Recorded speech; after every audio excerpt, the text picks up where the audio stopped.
জন্মহার কমে যাওয়ায় রুশ প্রেসিডেন্ট ভ্লাদিমির পুতিনের কপালে পড়েছে চিন্তার ভাঁজ।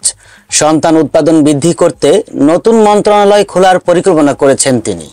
একদিকে যুদ্ধ, অন্যদিকে তরুণ তরুণীদের সন্তান ধারণে অনীহা, ফলে হুহু করে কমছে জন্মহার। সেই পরিসংখ্যান হাতে আসতেই চোখ কপালে উঠেছে রুশ প্রেসিডেন্ট ভ্লাদিমির পুতিনের। পরিস্থিতি নিয়ন্ত্রণে আনতে নতুন মন্ত্রণালয় তৈরির পরিকল্পনা করছেন তিনি।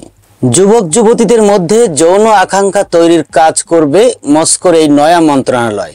সন্তান উৎপাদনের জন্য তাদের উৎসাহিত করাই হবে এর প্রধান কাজ, যার দায়িত্ব প্রেসিডেন্ট পুতিন তার বিশ্বস্ত এক মন্ত্রীর কাঁধে দিতে চলেছেন বলে খবর পাওয়া গিয়েছে।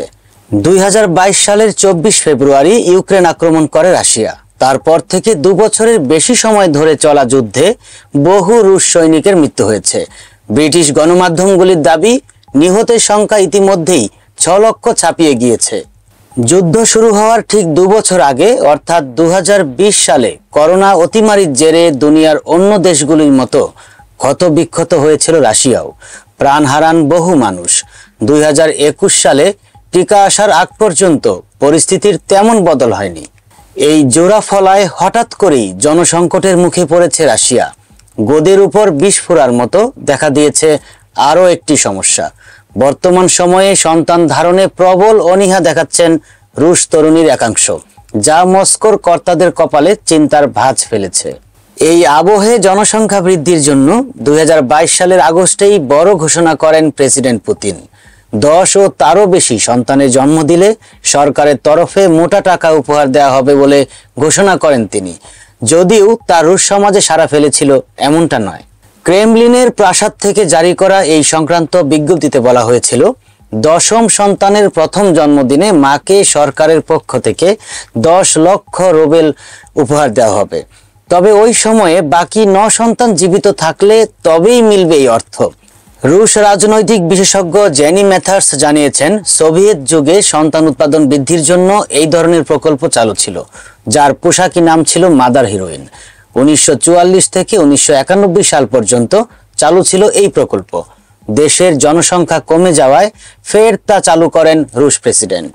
পুতিনের চালু করা এই প্রকল্প রুশ তরুণীদের মনে সেভাবে দাগ কাটতে না পারায় পরবর্তীকালে নতুন পরিকল্পনা করে মস্কো। ঠিক হয় রাত 10টা থেকে 2টো পর্যন্ত আলো ও ইন্টারনেট বন্ধ রাখা হবে। যৌন মিলনের জন্য একে আদর্শ সময় বলে চিহ্নিত করেন পুতিন প্রশাসন।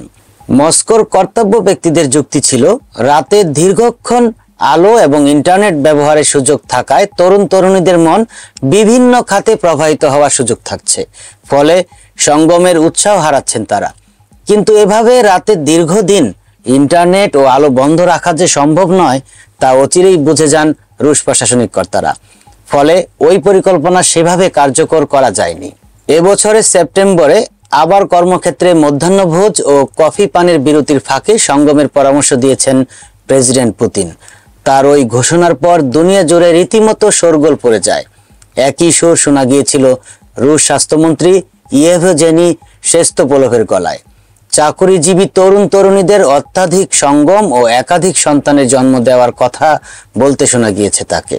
পশ্চিমী সংবাদ মাধ্যম মেট্রোর প্রতিবেদন অনুযায়ী রাশিয়ায় জন্মহার বর্তমানে মহিলা পিছু 1.5। স্থিতিশীল জনসংখ্যা বজায় রাখতে যা মহিলা পিছু 2.1-এ নিয়ে যেতে চাইছে মস্কো।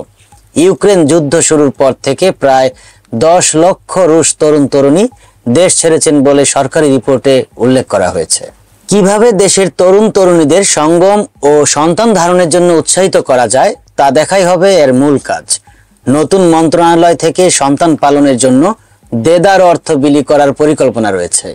তবে ক্রেমলিন জানিয়েছে, জন্মহারের সমস্যা মেটাতে আগামী দিনে যে রুশ যৌন মন্ত্রণালয়ের জন্ম হবে তার বিরুদ্ধে ইতিমধ্যেই একটি পিটিশন দাখিল করা হয়েছে।